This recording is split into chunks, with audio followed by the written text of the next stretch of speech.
guys, this is me, Eliz, again and again and again. For today's video, ay magsososyal na tayo magsososyal. Take 2.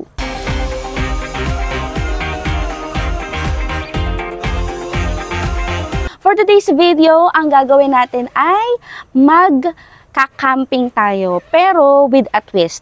Ano yun? Tingnan nyo to. Tadaan! Ang tawag natin dito is glamping tent. Andito kami ngayon sa San Rafael Riverside Adventure. Tama ba? River. Ulitin natin.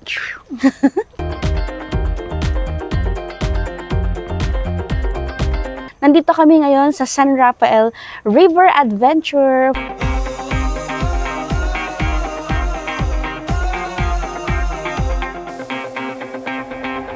Tingnan nyo ngayon yung aming kinuha. Yan. So, we shall be staying the night here in our glamping tent. Mag-bonfire kami and also mag-iihaw kami for the experience of camping, di ba? So, silang water dito. I don't know kung gumagana. Gumagana! Congratulations! Tapos, ano to? Meron silang basket. Next, meron silang duyan. Wow. And, alam nyo ba, napaka-accommodating nung kanilang staff dito. Ano tayo? Dito na tayo.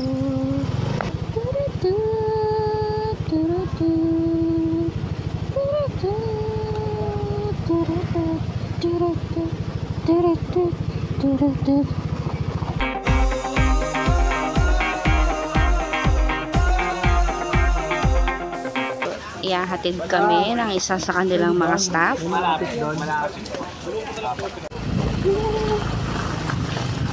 Okay, so ihahatid na tayo sa atin. Kala ko appear din ako eh.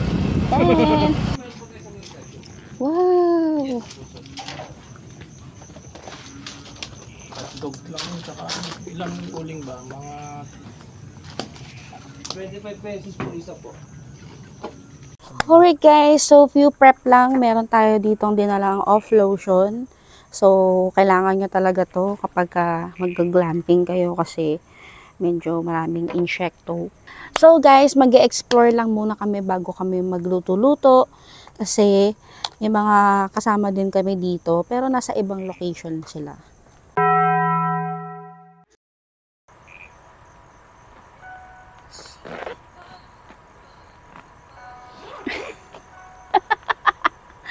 Okay guys, so nakasira po ng zipper yung asawa ko.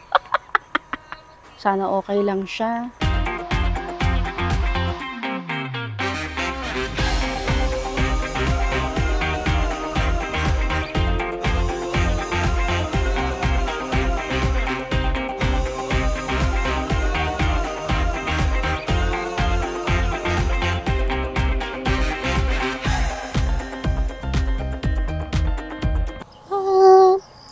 So, meron siyang dalawang unan. Tapos, ito na yung mismong bubong ng tent. Dito sa may bandang gilid, dito na namin nilagay yung bags namin. Meron din siyang provided na towel, tsaka kumot, dalawa. Tapos, meron siyang air cooler, meron din siyang lamp dito. Tapos, doon banda, merong isang extension. May box doon na merong padlock. Para halimbawa, may gamit kayo na dapat ingatan. So, pwede nyo siyang ilagay doon. Try natin tumayo.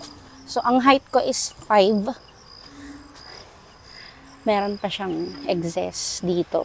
So, siguro mga hanggang 5'4", kayang tumayo dun sa mismong glamping tent. Yan. Malaki siya. For tomorrow, baka dun kami magkagagawa ng mga activities dito sa San Rafael River Adventure.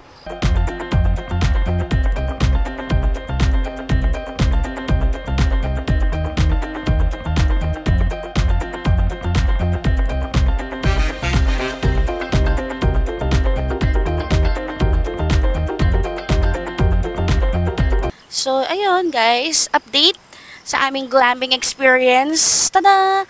Nilabas na namin yung aming air cooler kasi ang init talaga mag-ihaw, promise guys. Pero nung nag-ihaw kami, medyo nawala yung mga insekto, so it's effective. Also, nagdala din kami ng sarili naming water Tapos, aqua flask, maraming yelo. So, try natin magduyan. Ayan.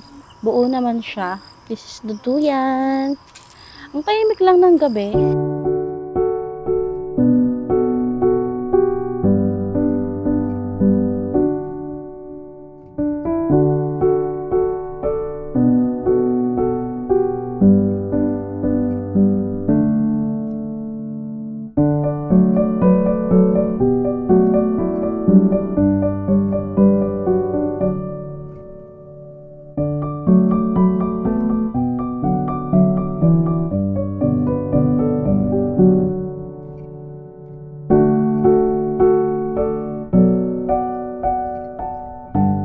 Siyempre, meron pa tayong adventure for tomorrow, but for tonight, yan na muna. So, good morning! Good morning! We're on the way to our free breakfast. It's already 8 a.m. hanggang 9 a.m. lang yung free breakfast. Bye-bye muna! Bye. So, dito po yung sa free breakfast. Wow, ganda. Naka-buffet sila for today. Kasi kami, parang nilihim na kami. Natulog. Ang feeling ko nga.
Ito yung mga ATV. Wow! Swimming falls. Wow! Nagkiting building. Wow! Hindi naman kailangan ng mahal at magarbong room. Kung i-enjoy mo naman lahat dito. Ito yung dito kami nanggaling. Magdadagdag sa camping experience nyo ang infinity pool. Hanggang 6 feet yan, guys. Meron din silang hammock. Doon kami kanina kumain ng breakfast. Dito yung CR. Tapos meron pa yung pababa doon. Dito kami nagstay noon sa tree house. So ito, guys, yung kanilang activities or water activities. Pwede kayong mag-kayak, jet ski. Ito yung kanilang river cruise. 10:30, 11, mga ganyan. Meron ng mga nakabook sa kanila na magla-lunch. Ayan. Sadly, dahil na nakapag-book kasi full book na sila. Ito yung pinaka nakapagpawaw sa akin. Wow! Tadan! Inflatable pool. Ang ganda, oh! Promise, ang dami yung pwedeng ma-experience dito. Kaya yung mga glamping tent, worth it na talaga eh. Kasi hindi ka naman magstay sa loob na pinagstayan mo eh. 'Di ba? Kailangan mag-adventure ka ba? Hindi yung tulog-tulog ka lang. Sayang yung lugar, ang ganda. Ito na ang ATV namin. So, andito na kami ngayon. Sa aming ATV adventure. 10:30 ang aming reservation time.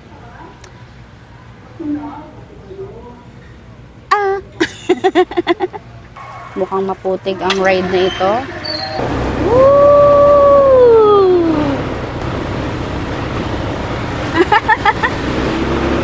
Gusto ko yung trabaho niya. Ano? Nag-ATV siya buong araw. Nang libre, no? Oo. Putik pa din na! Puro putik na kami!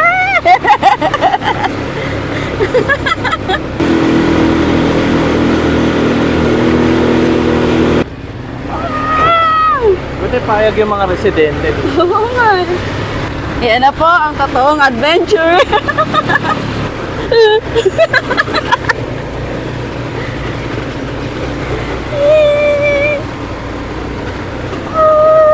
Hello.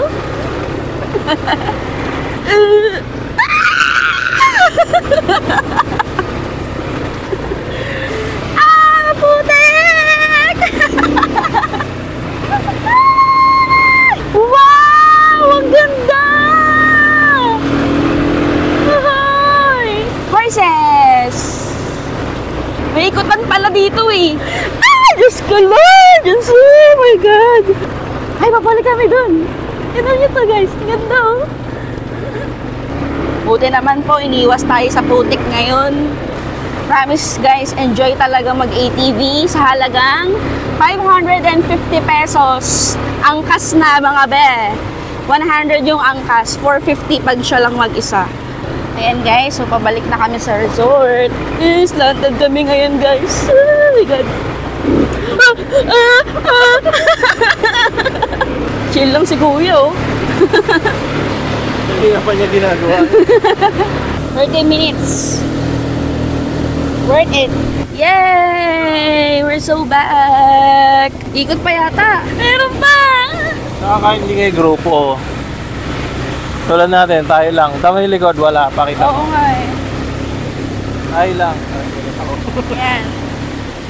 Walang ibang tao. Kami lang. I mean dito sa ATV hindi sa mismong resort. Kasi ang daming tao ngayon. Ganun pa ako. Woo!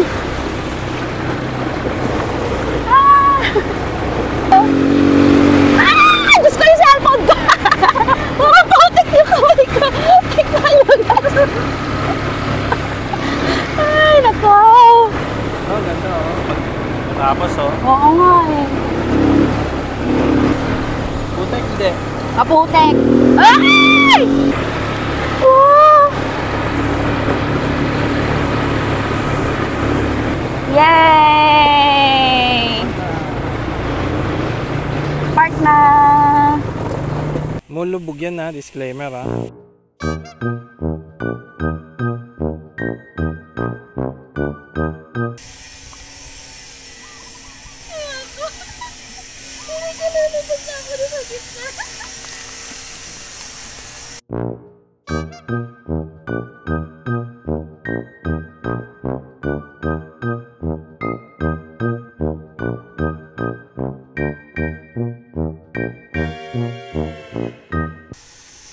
Yay! He took the floating bridge challenge. Kung saan man siya nandun. Tara, takbo tayo. Interview natin siya. Tara, takbo tayo, bilis. Takbo tayo. Interview natin siya. Sir. Ano pong masasabi nyo? Takot ako sa bandang gitna.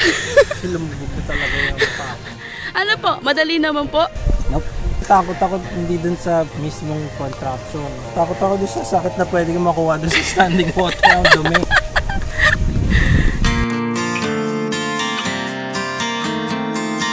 At dito na nga nagtatapos ang ating chill and nature-filled na adventure dito sa San Rafael. Sobrang sulit for those who are looking to unwind and to reconnect with nature. Well then, dito na siguro muna nagtatapos. And to more adventure with you guys, dito lang sa LSS. Kita-kits next lakad!